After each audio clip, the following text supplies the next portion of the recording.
Alright, so today we are testing the NVIDIA GeForce RTX 2080 Ti in a few games, just doing a general benchmark in 2024 with some 2024 games and some slightly older, but most of them quite modern. Anyway, here you can see all the specs of the 2080 Ti, and over here we can actually see the relative performance to other GPUs. So if you are looking for similar performance, you can have a look at the 6700 XT all the way up to the 7700 XT, as these are generally within 10 to 15% of the 2080 Ti's performance. Now, if we have a quick look here at MSI Afterburner, I'm running everything as stock. You can see the power limits, everything is set to stock. And then over here, you can see we're pairing it with a 14600KF CPU. And that again is paired with a DDR5 6400 megatransfers per second CL32 memory. All right, so the first game we're going to have a look at is Tomb Raider, Shadow of the Tomb Raider. I'm kidding, please don't log off. We are going to have a look at Cyberpunk, and here you can see we're running a 1080p high, and I've just selected the high preset and manually enabled DLAA. It's just to test native, but there's very little performance difference between native TAA and DLAA, so I just selected DLAA because it does look better. Especially at 1080p, you'd want a slightly crisper, cleaner image, and DLAA actually looks quite good at 1080p. But you can see we're getting a pretty high frame rate here, almost a high refresh rate experience. We're getting around 105 frames per second. Our lows aren't that great, but this is a very CPU and GPU demanding scene, so it is a little bit expected. Now, if we enable RT medium, once again, I just selected the RT medium preset, and the only way I could get 60 frames per second is if I enable DLSS balanced. Now, I'm not a big fan of upscaling at 1080p. The game does look very blurry at 1080p, but unfortunately, due to the RTX 2080 Ti only having Gen 1 RT cores, it does struggle quite a bit when you start enabling ray tracing. Now, the only option with the RT medium preset that does not get enabled with ray tracing is RT reflections, and if we enable that, it's very difficult to actually hit 60 frames per second even at 1080p. But unfortunately, that's just the way. As I said, the Gen 1 RT cores just weren't that fast, so you'd be better off in this case with like a 4060 Ti or a 3070. All right, so moving on to 1440p, once again the high preset, just selected DLAA manually, and we are actually maintaining above 60 frames per second here. It's a pretty good experience. It's very good looking. I'm actually recording this on a native 1440p monitor, so this looks very, very good. You can see I'm not fighting in this specific scene, but even, well, now I am apparently, but even during fights, you can see we are staying above 60 frames per second. It's really a pretty good experience. This, if you're aiming for 60 frames per second, you don't need to use any upscaling, and you can use the superior AA method of DLAA to still maintain 60 frames per second. Anyway, so if we then enable RT medium, once again, the DLSS balanced is once again the only option that could get us close to 60 frames per second. DLSS quality dropped into the mid to low 50s. So I'm just doing a quick benchmark here to show you what kind of performance you can expect. Obviously, you can tweak the settings. You can even overclock this GPU quite a bit, and you can see that we did maintain 60 frames per second here, although our 0.1% lows are sitting at 29, which is not ideal. All right, our next game is Avatar: Frontiers of Pandora. And here we are at 1080p native. Once again, the settings are quite strange in this one. You actually have to just disable the upscaling technology. Even though you do select DLSS, you just disable upscaling, and it runs at native. So we are able to maintain 60 frames per second here. And the reason for this is this game is actually very heavy with ray tracing as well. Not that heavy on the RT cores, and that's why it is actually not too bad when it comes to RT in this specific game with this specific GPU. If you do see hitching in the video itself, it's the video card, it's a capture card. I mean, I am on the lookout for a new capture card, so if it does hitch, just look at the frame time graph to see if it actually hitches there as well. That'll give you an idea. All right, so if you do want a slightly higher frame rate, just kick on DLSS quality here. You see that we gain between 10 and 15 frames per second, sometimes even 20. I'm not going to do a full benchmark run here, just to give you an idea. Getting an average here of almost 90 frames per second. all depending which way you run and which way you look. This is also a pretty demanding scene with the lighting and the forest and the shadows, etc. It's a very demanding game, and it's also a very, very good looking game. So not a terrible result altogether. All right, so if we move over to 1440p, I selected the medium preset here because once again, on the high and very high presets, we were far below 60 frames per second. Even here, we aren't seeing 60 frames per second, not even once. If we do turn around here, the frame rate does increase slightly every now and again, but still we're falling quite well short of that 60 frames per second mark. Luckily, this game does seem to have quite decent upscaling. Like if you enable DLSS, the hit to the image quality is not that bad, and I'd actually be able to play on DLSS balance. That's how I actually daily play this game, on DLSS balance, and it's still perfectly fine, I mean, relatively speaking. But yeah, you can see we gained around 20 frames per second just by enabling DLSS set to quality. One thing that you will notice is that the reflections, they degrade quite a bit when you start enabling upscaling. FSR does the same, and DLSS both do the same thing. Unfortunately, the game doesn't seem to have that clear RT reflections, but other than that, other than the water, this game is actually pretty good looking. Now, if you want a high refresh rate experience, you can try and achieve that by kicking on FSR3's frame generation. Unfortunately, you have to use FSR3 upscaling. You can't use DLSS upscaling and then enable FSR frame generation. With DLSS frame generation, it works with any upscaling tech. Anyway, you can see we're getting around 120 frames per second here, once again depending which way you look, and it's actually not terrible. But FSR itself in this game is not the best looking. Like, I do actually play this with only DLSS enabled and not FSR with frame generation. Anyway, moving over our time there, we have a Skull and Bones next, and 1080p on the ultra high preset with TIA set to native. Yeah, you said there was a small hitch there. Like, that's not the game, that's unfortunately just, I think my capture card is on its way out. I've mentioned it before, but I actually did buy another capture card. It arrived, it was faulty. It took them like a month to refund it. I'm still on the lookout for another capture card.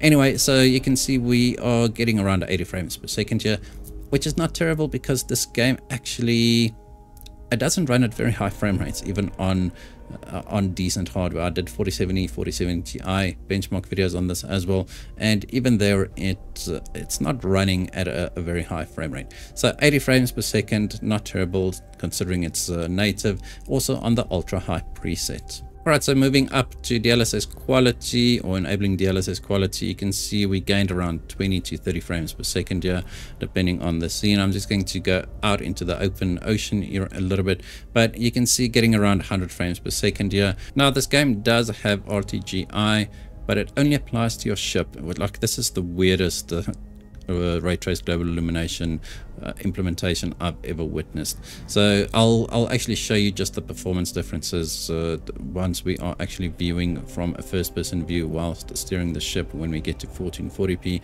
But yeah, you can see we had an average of 96, and our lows were pretty respectable as well.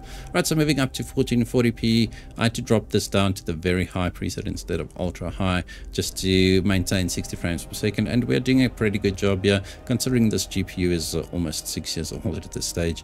Getting above 60 frames per second. Now you can see, yeah, this is the front or the first person view where RTGI would actually apply.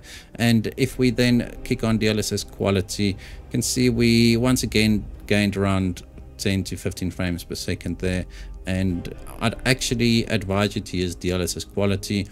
TIA native doesn't look that good, especially when you get to town, and DLSS just definitely looks a little bit cleaner. Now we've got one of the most demanding games on our list here, Alan Wake 2, and you can see at 1080p medium with DLA we are struggling to maintain 60 frames per second. We are doing it, but it will definitely drop below 60 frames per second every now and again. I'm testing in the woods here because it is one of the more demanding areas.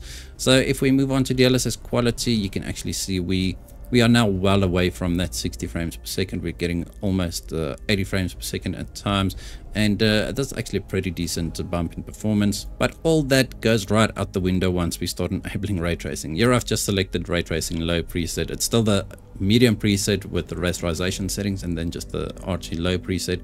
And then if we want to hit 60 frames per second, unfortunately you have to enable DLSS Ultra Performance at 1080p to get close to 60, even though we don't hit it. Then if we stay with the same settings, just manually enabling the path traced options on low as well. Just have a look at how pixelated everything is. Like DLSS Ultra Performance at 1080p is just a no-go. Alright, so what about 1440p? Once again on the medium preset, DLSS quality is enough to get us 60 frames per second. This game also looks pretty good with upscaling enabled. So if we move up to DLSS balanced here, we don't gain that much, but I think it is enough to keep us above 60 frames per second at all times. Right, and now we move on to the best game of 2023, and that's Starfield. Here we have it running at 1080p on the medium preset, just native again, and we are able to hit 60 frames per second. It does a dip below 60 every now and again, but I don't think that's going to be an issue. But if we want a little bit of a higher frame rate, we'll just enable DLSS quality here.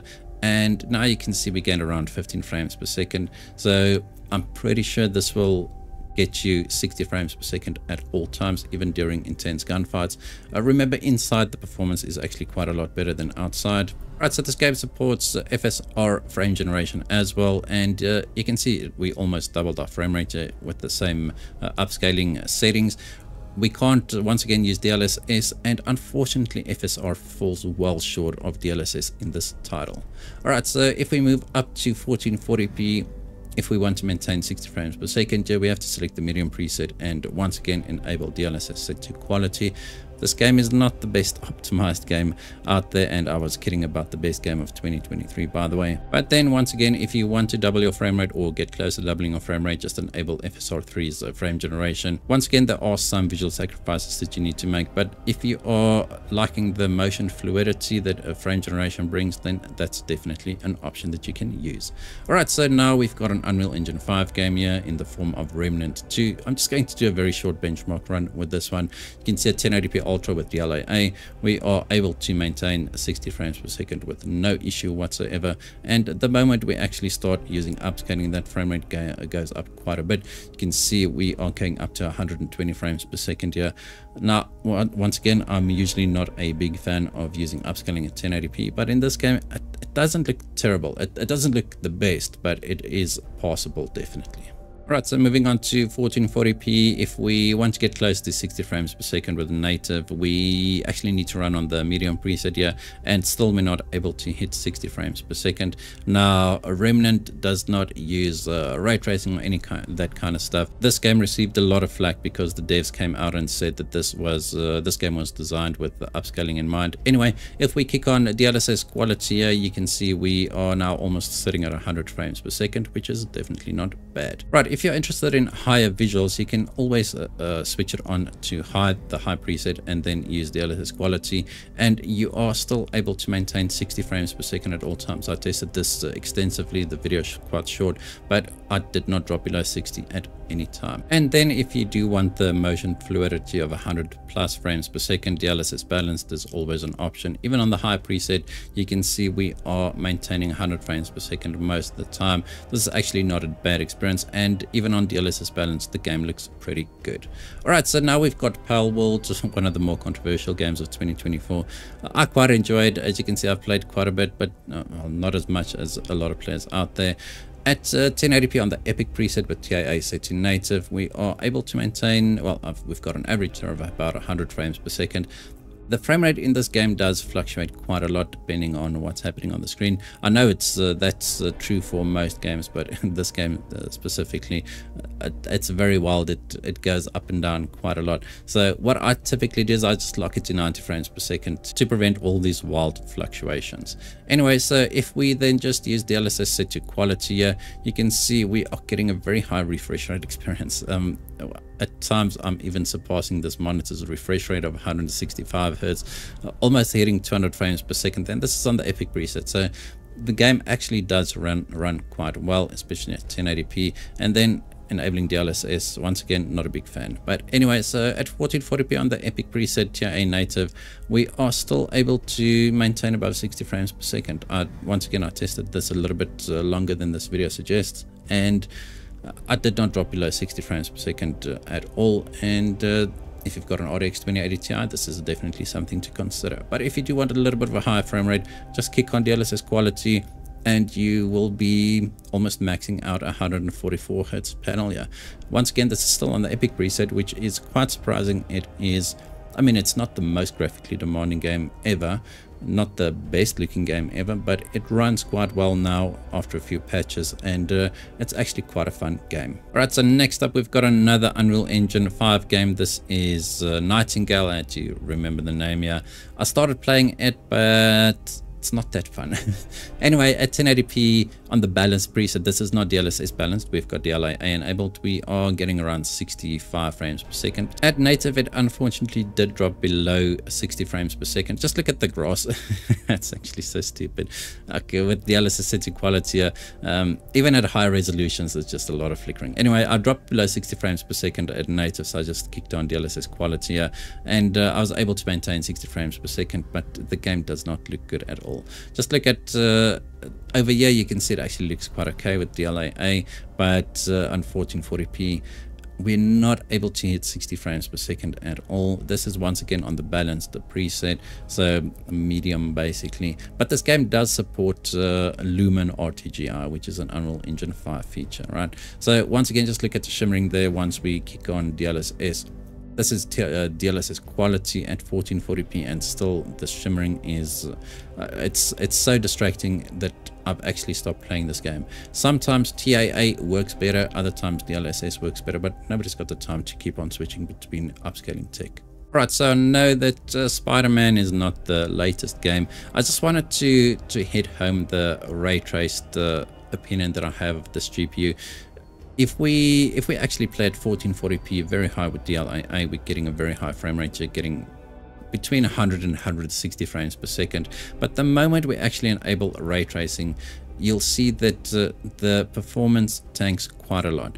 If we enable DLSS quality at 1440p, the game still looks pretty good, and we are getting a very high refresh rate experience. So I'm going to keep these exact settings and then just enable ray traced reflections, and now you can see we are almost halving up our performance here. Like we're getting around 80 frames per second. So unfortunately, ray tracing with these Gen 1 RT cores is just not the best experience. Anyway, so next up we've got Helldivers 2, and it's actually a very popular game. It's I do enjoy it, but it's not that fun if you do play alone, and for somebody like me who doesn't have any friends, it does pose a bit of a problem. But you can set 1080p on the high preset and native. We're getting around 100 frames per second.